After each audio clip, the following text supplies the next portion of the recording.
My name is Johnny Martin Jr. I'm the founder and founding executive director for Cooperative Community Development, Inc. And we are a 501c3 community development corporation headquartered in historic Irvington in Baltimore, Maryland.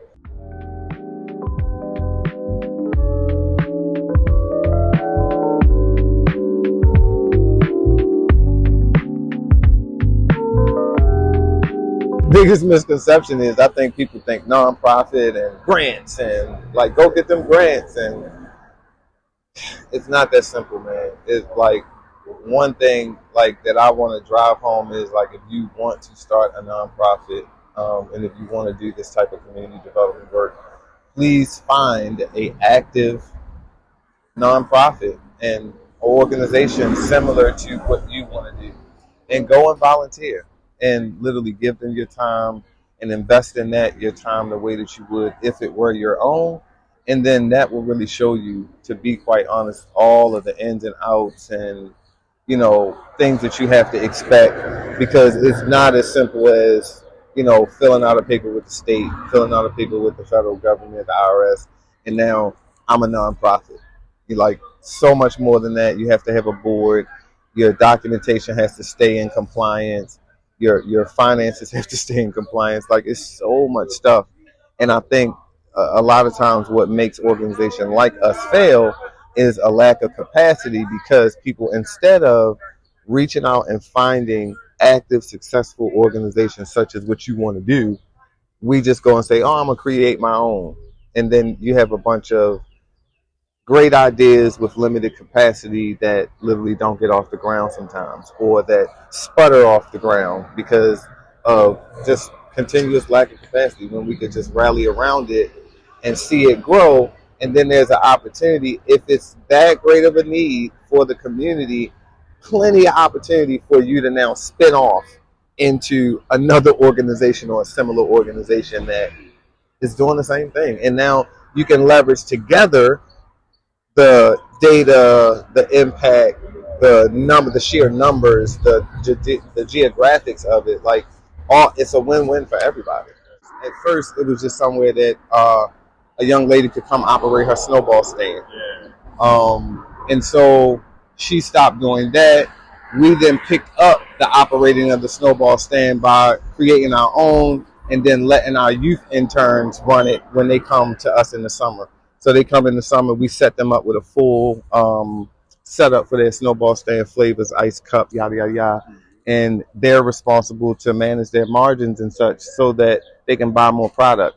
And so this also has become like an all-encompassing engagement area in the summer when we have the outdoor market in that parking lot over there. This is the children's kids activities area. We set up tents over there and vendors from around the city, around the state that are local, minority brands, minority makers, and just give them a platform to be able to vend their product. And it also supports what we're building next door that we'll talk about, is that co-op market. So as we get that brick and mortar building up and going, they will be in that brick and mortar building product on our shelves. I had 75 youth between the ages of 14 and 24, and we didn't have a building or anything to operate. We had to do everything outside in that green space. So I had to set up tents and chairs and whatnot, and we did orientation outside. We did lunches outside. We did that porta-john was our bathroom. Like, we just had to work with what we had in our hand. And that was because there's a building down the street that was owned at one point by the neighborhood housing of Baltimore. And it was operated by a group called the Southwest 7, which is a group of community associations. They had over the years helped people get qualified for home loans and a whole bunch of, community building activity. They ultimately went out of business or stopped operating in this area. Yeah. That building sat there for a while. And I had said to the community association, why don't we approach them to use the building for a community space? And I was told, no, they're not going to do that. That would be a waste of our time. little did I know, they went to neighborhood housing without me, and they actually did get the use of the building. And so time went on. We then continued our mission. You know what I'm saying? We started forming into an organization, because at that time we weren't even an organization. I was just a guy in the community that wanted to do some stuff. And our community is so used to that, man. I hear 10 times a day from people that, oh, these politicians, they don't care. They come and make these promises and then they don't deliver. And that's why, for me, I have been trying to deliver on what I've been saying, because it's important that the community be able to put their input in and say, I want to see this type of thing in my community, and it actually happen. Exactly. And they actually be able to see tangibly a space go from, oh, this is a dumping ground, and now it's a very useful space. Everybody uses it.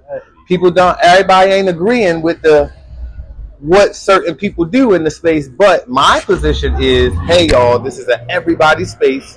So you got to conduct yourself in a way that Miss Johnson feels okay to come up here and sit down and have her lunch while you're doing what you're doing. Even if you're playing music, like the one guy, Chris, that I spoke to when we walked up, I call him, said him the neighborhood DJ, because he comes over with his speaker and he has on music all day.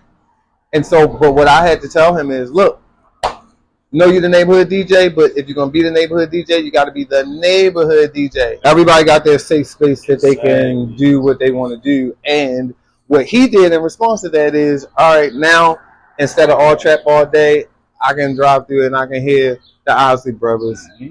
It's a retirement center across the street. He throws in the gospel every now and then, and, you know, just diversifying his playlist so that everybody, and he's turning the volume down so that there's more to this space.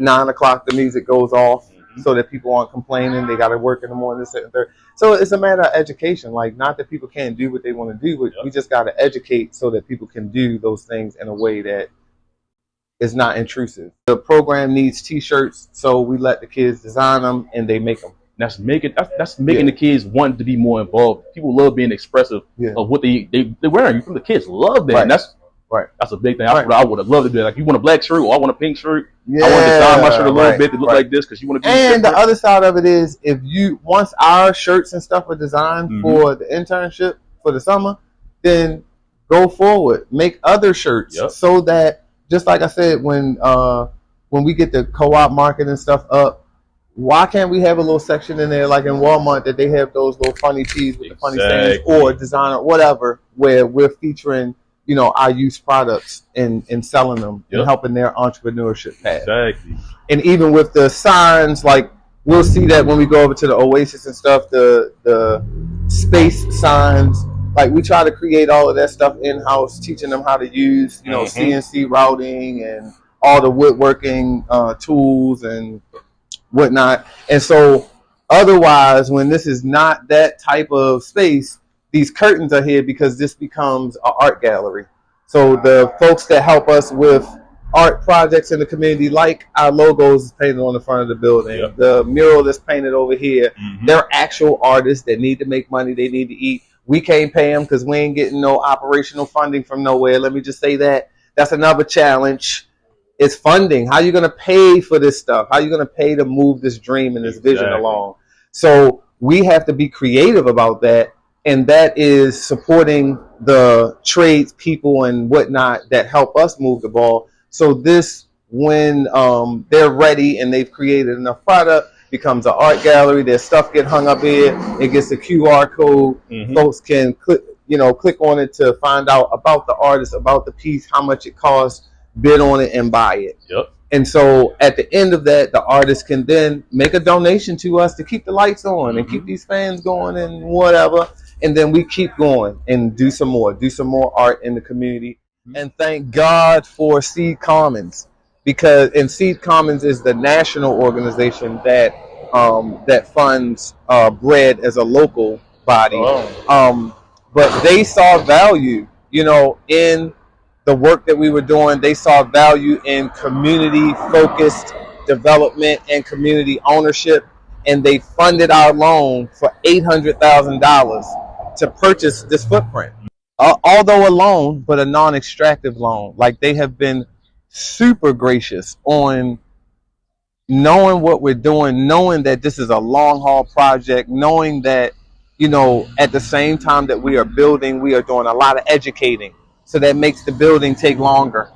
Exactly. Because it would be so pointless for us to do these renderings to this building, yep, and not develop the people at the same time, because then the building gonna get graffitied on.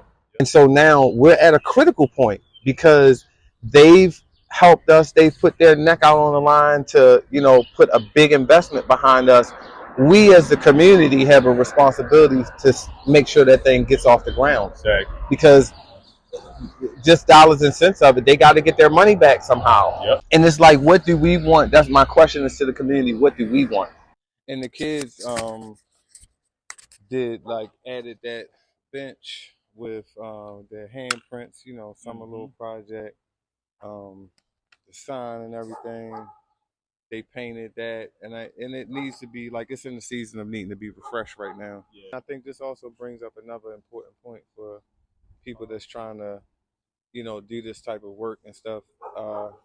Before we were a nonprofit, we were a for-profit, and that's because I didn't know what we needed to be. Mm-hmm. I just knew that we were trying to do this type of stuff, and we needed to be an entity. So we ended up forming a for-profit LLC and getting a fiscal sponsor that allowed us to basically function as a 501c3 without actually being it right now. Yep. And then once we did that more and flushed out our model and all of that stuff, we figured out that we really needed to be a 501c3. So fast forward to today, we are a 501c3, but we have a wholly owned for-profit subsidiary that handles our assets and the contracts as it relates to like the clean and green team work and the lot work and different stuff like that.